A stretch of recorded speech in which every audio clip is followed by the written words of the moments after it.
Hey, you're watching the Rave TV. We're coming to you here from the bowels of the Rave. I'm sitting here with all the guys from Trivium. Guys, what's going on? Fucking chilling, dude. Hi. How are you? Hello. We're just blown away by this place. I mean, we've been coming here for years, and this time there's like all these extra dressing rooms and extra toilets and showers and stuff. It's pretty awesome. Yeah, It's we're all trying about to make shitting and every eating day. for Matt. Yeah, it is. Wait, where's the eating part and all that? The showers? Before or after. Now, you mentioned before the interview that you have all kinds of memories from this place. Can you mention one? Yes. The first one that comes to mind is August 2004 on the Road Rage tour. It was Machine Head, Chimera co-headlining, Trivium opening up.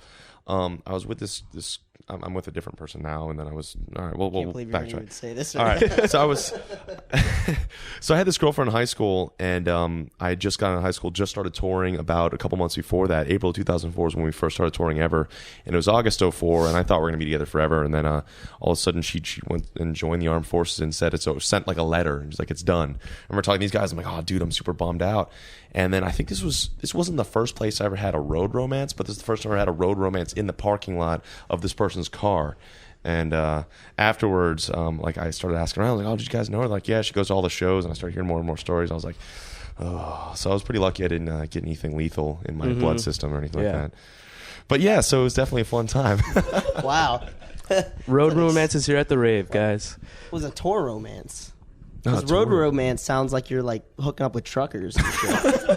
How do you know he wasn't a trucker? Oh. Yeah, no, it was yeah, it was a tour romance, I guess. But it was It's a rave romance. Rave It romance. was in the back seat of like an 80s sedan. No, you did it in our van. That wasn't our van? Yeah, I remember standing outside. It was right after I passed the rule. No chicks in the van. because Because you're you're- the van, and then everyone you're was He in the broke his van. own I rule. remember you were standing outside the bus and you're all bumming like, oh, my chick dumped me. And this chick's like, come with me. And she brought in the van. And we're just all standing out like, She was a champ. what's going on? And then you come out and you're like, And then that was awesome. so from a couple years after that, I was kind of like a scummy road pirate, road romance dude, tour romance dude.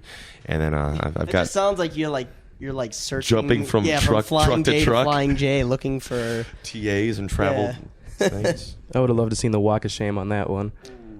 Who walked? It wasn't who was very the far. I don't think because we were all Yeah, but who standing had the outside walk of van. I shame? think she did the stumble out of shame. Yeah. And then I think you probably did the walk of shame. Yeah, you did. Because After normally I it's the found other way out- around. Everyone That, was like, wasn't yeah, her dude. first time. She was used to that. Everyone's like, yeah, dude, I just saw her come out of blank's bus last week. I was like, oh. And then so I lived a couple more years after that like that, and then I cleaned up. I lived a couple more years. And then I cleaned up. Thanks, Rave. Happy to do it for Clean you. your Zach up. All right, so you guys have guitar solos all over your songs. How do you approach writing those? Is it like a non-lyrical continuation of the mood of the song, or is it just kind of a grip it and rip it, and if it sounds awesome, throw it on a song? Rip it. Sounds like a masturbating term. It's a golf term, but it could be a Oh. masturbating term, and now it's a guitar solo term. Cool. I guess I'd say just grip it and rip it. Usually, a lot of ideas.